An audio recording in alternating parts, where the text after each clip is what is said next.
So hello student, welcome to my YouTube channel. So आज audit marathon का एक और वीडियोस हम अपलोड कर रहे हैं। तो बेसिकली ऑडिट मैराथन का पर्पस क्या है?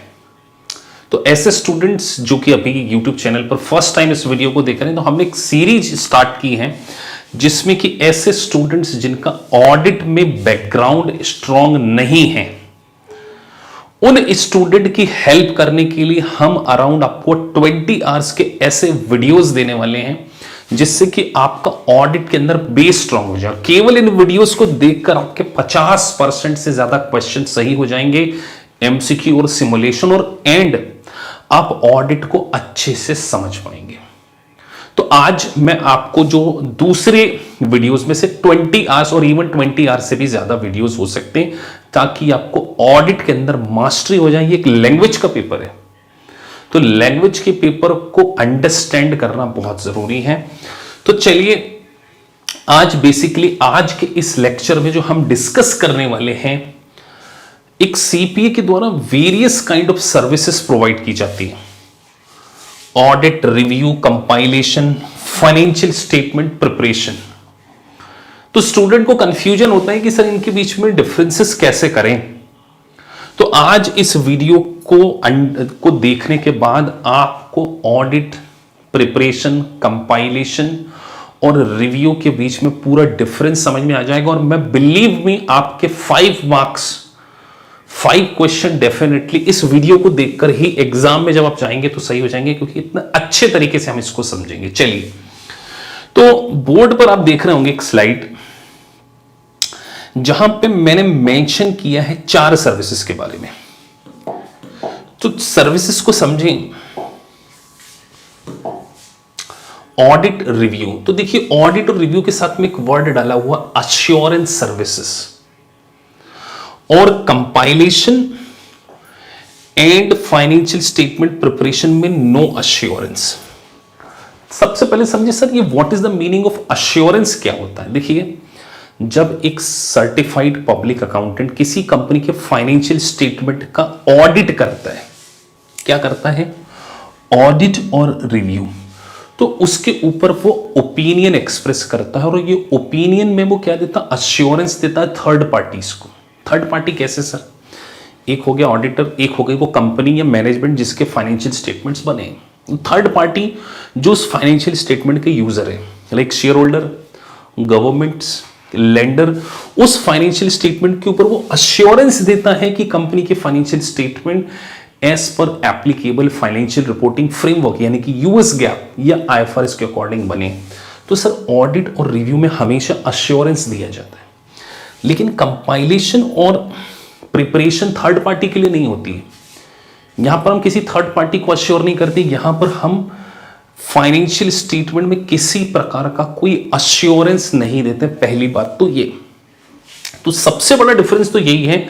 ऑडिट, रिव्यू में अश्योरेंस है, कंपाइलेशन और फाइनेंशियल स्टेटमेंट में किसी प्रकार का कोई अश्योरेंस नहीं है।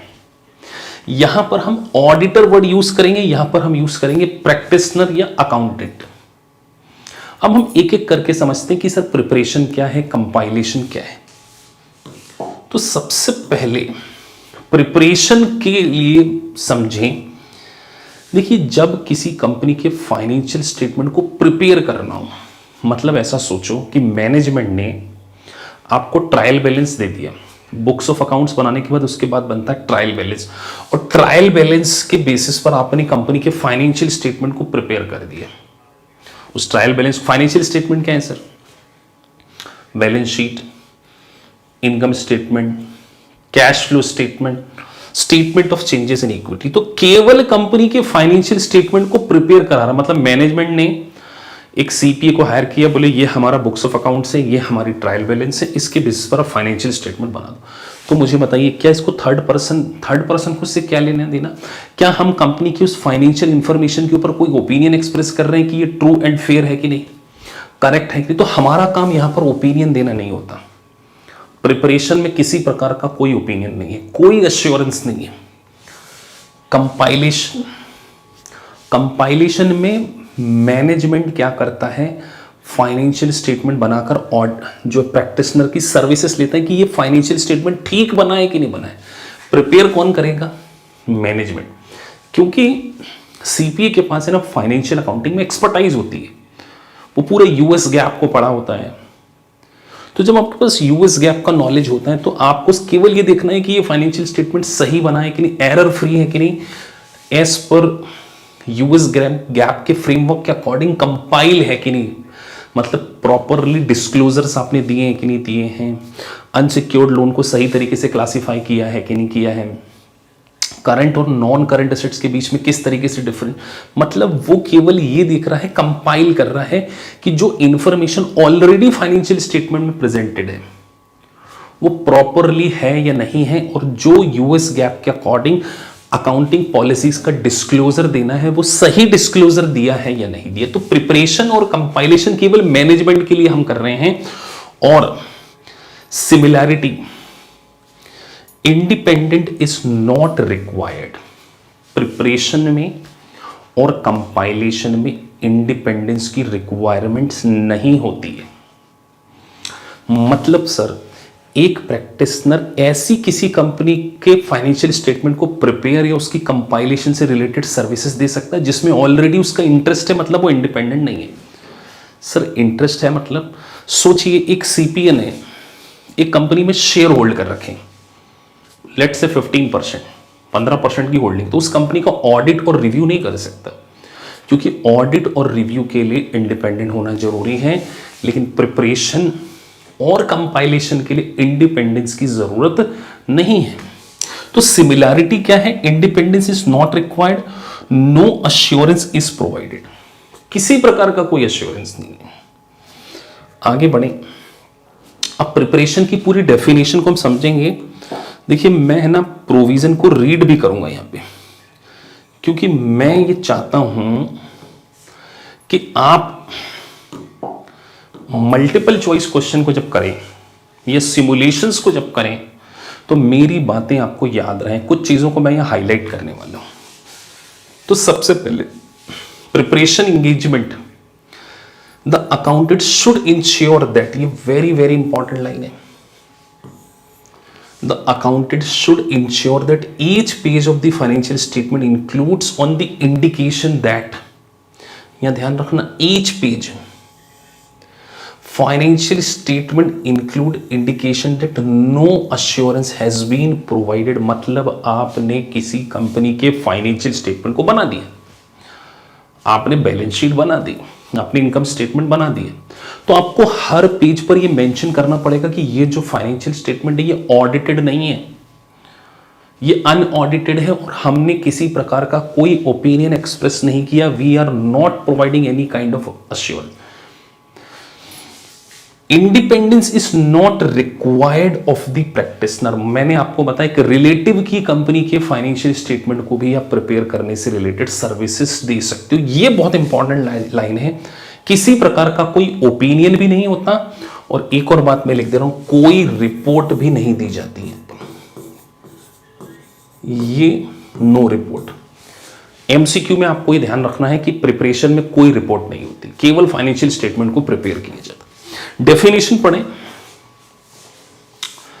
Preparation engagement offer prepared financial statement on the behalf of the company, मतलब आप कंपनी के बिहाफ पर स्टेटमेंट प्रिपेयर कर रहे हैं। Accountant tax the financial information from the company, prepare the financial schedule for the management. हम केवल company से इंफॉर्मेशन लेंगे। एक अच्छी बात बताऊं, हमें यह भी चेक करने की जरूरत नहीं है कि वो इंफॉर्मेशन एक्यूरेट है या नहीं है, मतलब हमें जो भी इंफॉर्मेशन दी उसके बेसिस पे फाइनेंशियल स्टेटमेंट बना दो, इंफॉर्मेशन की एक्यूरेसी तक को चेक करने की जरूरत नहीं है आपको। कहां sir? Preparation. The financial statement do not need to state that they were performed by the external accountant, और हमको फाइनेंशियल स्टेटमेंट में ये भी मेंशन करने की जरूरत नहीं कि इसको एक्सटर्नल अकाउंटेंट ने प्रिपेयर किया है। सिंपल, हमारा काम कंपनी के फाइनेंशियल स्टेटमेंट को के लिए मैनेजमेंट से इंफॉर्मेशन लेना, उसको प्रिपेयर कर देना, बस। तो सर ये तो हो गया प्रिपरेशन। उसके बाद कंपाइलेशन एंगेजमेंट की कैरेक्टरिस्टिक। अब स्टूडेंट है ना प्रिपरेशन और कंपाइलेशन को एक जैसा समझ लेते हैं, वो उनको लगता है कि अलग अलग इंफॉर्मेशन ली उसको कंपाइल कर लिया, नहीं। कुछ डिफरेंसेस यहां पे भी सबसे बड़ा जो डिफरेंस है वो यही है पहले। अब दोनों के बीच में कुछ छोटे माइन्यूट डिफरेंस हैं वो मैं आपको बताऊंगा, and will solve few multiple choice questions also on the basis of this concepts. The accountant should ensure that each page of the financial statement include indication no assurance has been provided। तो sir compilation में भी यही करना है, हमें हर page के ऊपर mention करना है, लेकिन कंपाइलेशन में प्रिपेयर मैनेजमेंट करता है फाइनेंशियल स्टेटमेंट को, और यहां पर इंडिपेंडेंट इज नॉट रिक्वायर्ड। लेकिन हाउएवर अगर प्रैक्टिशनर इंडिपेंडेंट नहीं है तो इस फैक्ट को डिस्क्लोज किया जाता है कि कंपाइलेशन से रिलेटेड सर्विसेज प्रोवाइड करने वाला प्रैक्टिशनर इंडिपेंडेंट नहीं है। यहां पर इंडिपेंडेंट का डिस्क्लोजर रिक्वायर्ड होता है। क्या रिक्वायर्ड होता है? तो कंपाइलेशन में इंडिपेंडेंस का डिस्क्लोजर रिक्वायर्ड है, प्रिपरेशन में नहीं है। यहां पर मैनेजमेंट फाइनेंशियल स्टेटमेंट प्रिपेयर करके अकाउंटेंट की सर्विसेज लेता है कि उसने सही बनाया है कि नहीं बनाया। तो अगर हम थ्योरी पढ़ें, in compilation engagement the accountant basically read the financial statement, देखो क्या लिख रहे हैं, basically read the financial statement that were prepared by the management and determine if they were appropriated in form and free from obvious material error. मतलब किसी प्रकार का कोई मटेरियल एरर है कि नहीं, बस हमें बस यही देखना है। मतलब हम हमारी फाइनेंशियल अकाउंटिंग की एक्सपर्टाइज प्रोवाइड कर रहे हैं।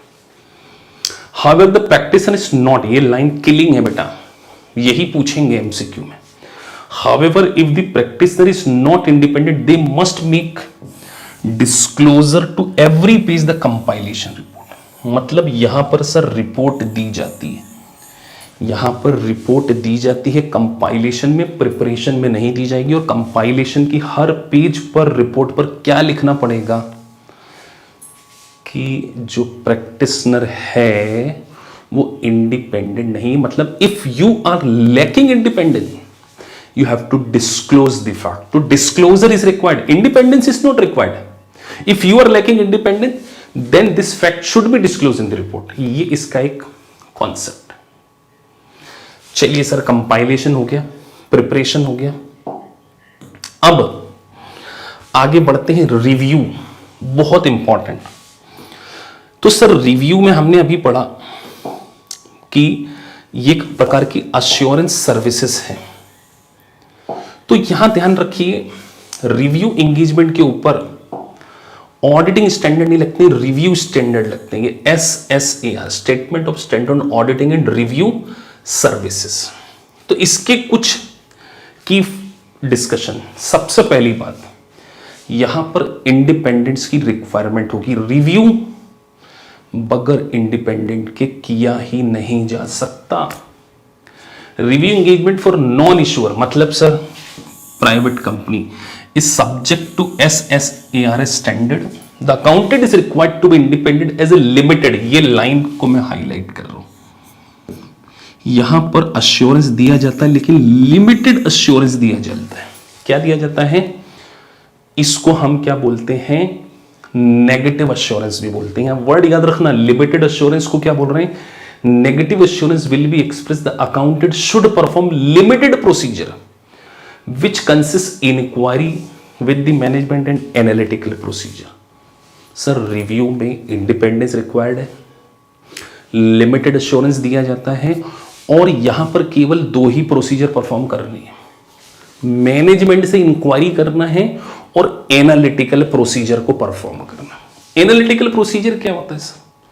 अब बेटा एनालिटिकल प्रोसीजर एक अलग मैटर है, बस इतना समझिए कि यहां पर आप बहुत सारे रेशियो एनालिसिस करते हैं, फाइनेंशियल नॉन फाइनेंशियल डेटा का कंपैरिजन करते हैं। अभी आपको हो सकता है ये समझ में ना आए, एनालिटिकल प्रोसीजर एक अलग से लेक्चर है पूरा होगा जिसमें हम सब्सटेंटिव प्रोसीजर में दो चीजों को डिस्कस करेंगे, टेस्ट ऑफ डिटेल और एनालिटिकल प्रोसीजर। आपको सिर्फ इतना समझना है कि सर रिव्यू में अश्योरेंस होता है, यहां पर लिमिटेड अश्योरेंस दिया जाता है, इंडिपेंडेंट रिक्वायरमेंट है और केवल लिमिटेड प्रोसीजर परफॉर्म की जाती है। तो मैनेजमेंट से इंक्वायरी करो और इंक्वायरी करना है, और एनालिटिकल प्रोसीजर, ये दो चीजें।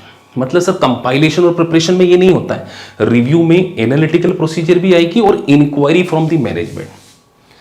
तो यहां का जो पर्पस होना है ये इंपॉर्टेंट है। Review engagement under require the use of limited procedure required independent, और ये जनरली किसके लिए किया जाता है? नॉन इश्यूअर, मतलब केवल प्राइवेट लिमिटेड कंपनीज के लिए ही आप क्या करते हैं? रिव्यू सर्विसेज प्रोवाइड करते हैं। मतलब इसमें जो ओपिनियन एक्सप्रेस किया जाता है ना, सिर्फ इतना किया जाता है कि फाइनेंशियल स्टेटमेंट में किसी प्रकार की मटेरियल मॉडिफिकेशन की रिक्वायरमेंट नहीं है। We are not aware of any kind of material modification. आपको कंपनी के फाइनेंशियल स्टेटमेंट पहले से प्रिपेयर है, आपको मैनेजमेंट ने दिया कि बोले आप क्या करना है। अच्छा, यहां पे अश्योरेंस है, मतलब यहां पे थर्ड पार्टी भी क्या कर सकती है? आपको अपॉइंट कर सकती है कि आप इस कंपनी के फाइनेंशियल स्टेटमेंट को रिव्यू कीजिए।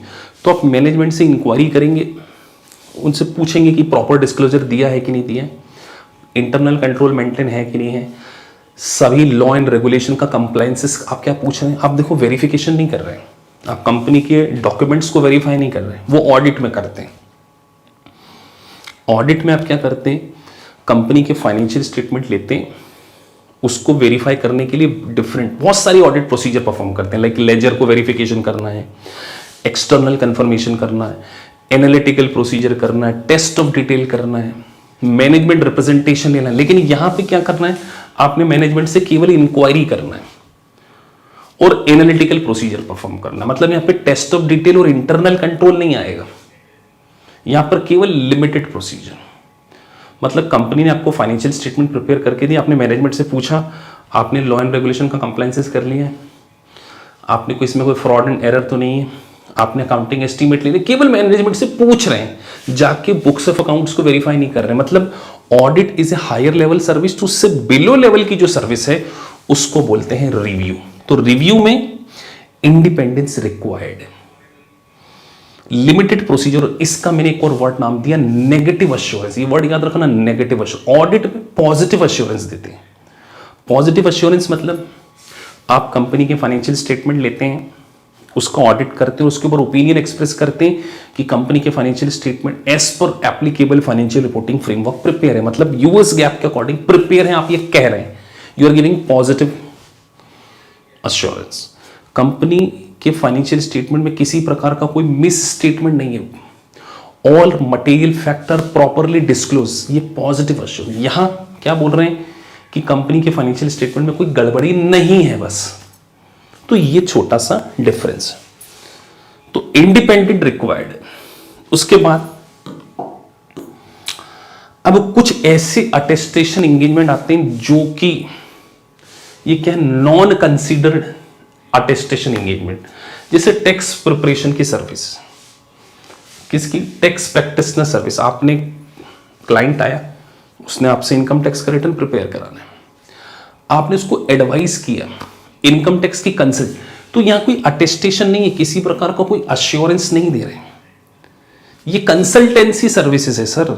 उसने आपसे इनकम टैक्स के प्रोविजन के बारे में पूछा, मेरी स्टैंडर्ड डिडक्शन कितनी होगी, मेरे को ज्वाइंटली रिटर्न फाइल करना है या सेपरेटली रिटर्न फाइल करना है, ये आप कंसल्टेंसी दे रहे हो। कंसल्टेंसी और advisory service. Internal control, internal देखिए ऑडिट में एक इंडिपेंडेंट ऑडिट होता है और एक होता है इंटरनल कंट्रोल। तो अगर आप इंटरनल कंट्रोल का ऑडिट कर रहे हैं तो ये भी not consider as a attestation. मतलब यहां पर कोई फाइनेंशियल स्टेटमेंट के ऊपर ओपिनियन एक्सप्रेस करके सर्टिफिकेशन नहीं दे रहे, you are not giving any kind of certification. Litigation service, आपको इनकम टैक्स डिपार्टमेंट के सामने क्लाइंट को रिप्रेजेंट करना है, ये सर्विसेज क्या है? It is called as a not consider attestation engagement. मतलब ये ऑडिट की सर्विसेज नहीं है। तो सर ऑडिट की सर्विसेज क्या है? बस प्रिपरेशन में फाइनेंशियल स्टेटमेंट को प्रिपेयर करना, कंपाइलेशन में ऑलरेडी प्रिपेयर के ऊपर अपनी फाइनेंशियल अकाउंटिंग की एक्सपर्टाइज प्रोवाइड करना, मतलब उन इंफॉर्मेशन को रीड करना, प्रॉपरली क्लासीफाई। रिव्यू में कंपनी के फाइनेंशियल स्टेटमेंट में लिमिटेड ऑडिट प्रोसीजर परफॉर्म करना, एनालिटिकल प्रोसीजर और इंक्वायरी फ्रॉम द मैनेजमेंट, और independence is required in the review. लेकिन ऑडिट के ऑब्जेक्ट्स अलग हैं। तो ऑडिट क्या है सर? तो ऑडिट में हम यहां पर रीजनेबल अश्योरेंस देते हैं, हम यहां पर ओपिनियन एक्सप्रेस करते हैं कि कंपनी के फाइनेंशियल स्टेटमेंट एज पर एप्लीकेबल फाइनेंशियल रिपोर्टिंग फ्रेमवर्क, यानी कि यूएस गैप, या अगर कंपनी यूएस कंपनी नहीं है तो आईएफआरएस के अकॉर्डिंग प्रिपेयर है या नहीं है। This is the duty of the auditor. तो पहला काम, whether the financial statement as a whole are free from material misstatement, किसी प्रकार का कोई मटेरियल मिस स्टेटमेंट नहीं है, और financial statement true and fair view देते हैं। तो ऑडिट की सर्विस सबसे high level service sir, independence required है, अश्योरेंस देंगे, रिपोर्ट देंगे। तो आपको ध्यान रखना है कि audit, review, preparation, compilation are the different services. Consultancy अलग है। तो कई बार एक नॉन बैकग्राउंड ऑडिट का जो स्टूडेंट है ना, इसमें स्ट्रगल करता है। तो हमने इस लेक्चर को कवर किया। अब हम कुछ मल्टीपल चॉइस क्वेश्चन भी इसके बेसिस पे क्या कर रहे हैं, सॉल्व करेंगे, जिससे कि आपको एक प्रॉपर आइडिया लगे कि जो कंसेप्ट आपने पढ़ा है उसके बेसिस पे सीपीए के एमसीक्यू कर पाते हैं कि नहीं कर पाते। चलिए, तो हम एमसीक्यूज की ओर चलते हैं। चलिए गाइस, अब जो हमने प्रोविजन समझे, प्रिपरेशन, कंपाइलेशन, रिव्यू और ऑडिट, उसके बेसिस पे कुछ एमसीक्यूज करते हैं, जिससे कि आपको फिर से एक आइडिया लगे कि आप अगर कॉन्सेप्ट को समझते हैं तो किस तरीके से आपके आंसर फ्रेम होते हैं। तो सैंपल बेसिस पे we will solve few multiple choice question. Which of the following procedure is ordinarily perform by the accountant? सीधे लिखा अकाउंटेंट, मतलब ऑडिट तो है नहीं।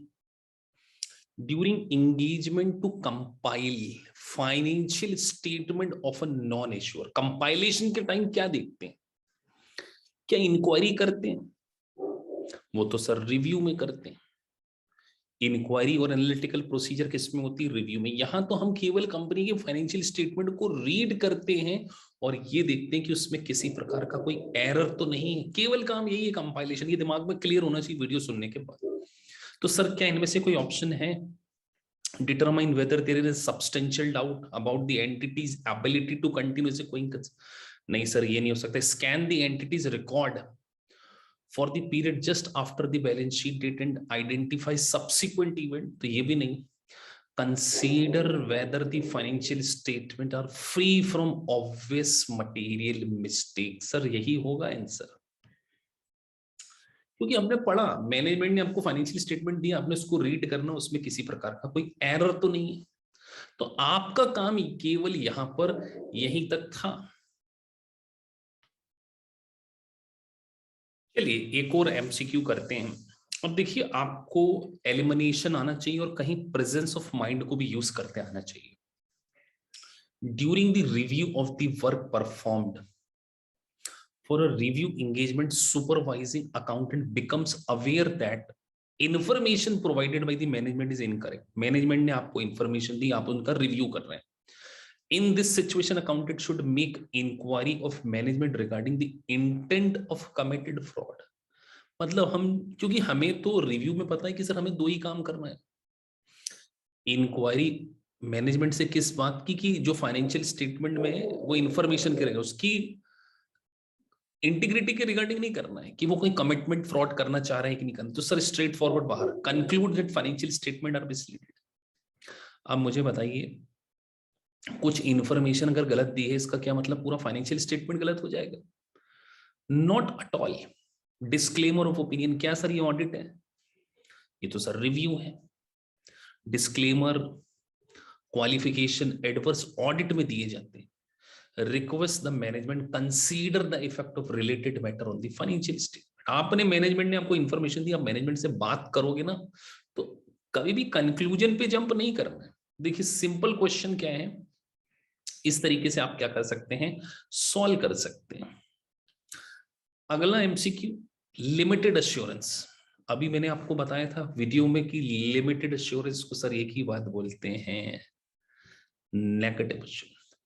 तो आपको इस छोटे से वीडियो में बस यही मैं समझाने की कोशिश कर रहा हूं कि अगर आप वीडियोस को देखकर अच्छे से समझेंगे तो आपके एमसीक्यू हो जाएंगे। मेरा जो मेंटोरशिप बैच और मैराथन बनाने का जो पर्पस है, ये सारे वीडियो, सारे कॉन्सेप्ट को एक साथ क्लब कर देना।